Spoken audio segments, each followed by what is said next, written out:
Hi guys, my name is Jen Adams. We are walking through the study of The Rest of God by Mark Buchanan, and today we're going to talk about making time for time. Oftentimes, God is not changing a circumstance, He is adjusting our attitudes toward it. We fall into these lies of things will get better if, and I'll be happy when, and as soon as I have enough money, I will. But all those things are incorrect, and that's not how God works. Be transformed by the renewing of your mind. Be made new in the attitudes of your mind. In God's economy, nothing really changes until our minds do. Transformation is the fruit of a changed outlook. First, our minds are renewed. Then we are transformed. Then everything is different, even if it's the same. And this is molded into the art of Sabbath keeping. What makes Sabbath time different from all other time? Simple. A shift in our thinking, an altering of our attitude. Remember, to have a Sabbath day, we have to have a Sabbath heart. And a Sabbath heart sanctifies time. This is not a ritual, it's a perspective. It's not a shift in circumstances. You still have a job tomorrow. You still have struggles and concerns. The same battle looming in church. But you make a deliberate choice to shift your point of view, to come at those circumstances with a greater depth of view. The Hebrew word for sanctify means to betroth, to commit oneself, all of yourself, to this person or that person, and then to honor that commitment in season and out. Sanctifying time works the same way. We pledge to commit ourselves, all of ourselves, to this time, and then we honor that commitment whether it's convenient or not. Sabbath time is time we perceive, receive, and approach differently than all other time. We're more intimate with it, more protective of it, and more generous with it. We become more ourselves when we're in the presence of Sabbath, more vulnerable, less afraid, more ready to confess, to be silent, to be small, to be valiant. But we have to change our minds about it first.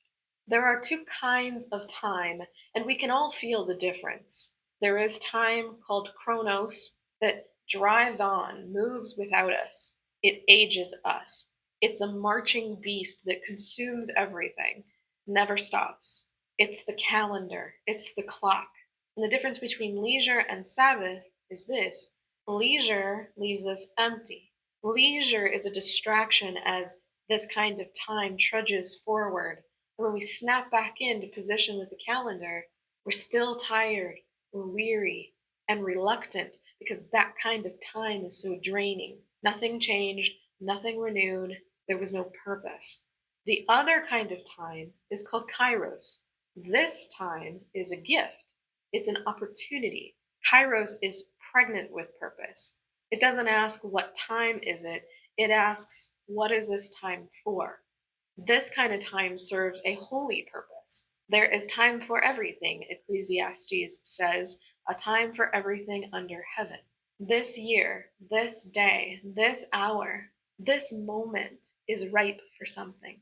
Play, work, sleep, love, worship, every moment has a significance outside of itself. Chronos time betrays us always. It devours the beauty that it creates. But that persistent time also gives us this hunger for something else, for something more, something that drive cannot satisfy. We can either choose to race against it, run alongside it, at full speed, driven to find a purpose, but only catching ashes.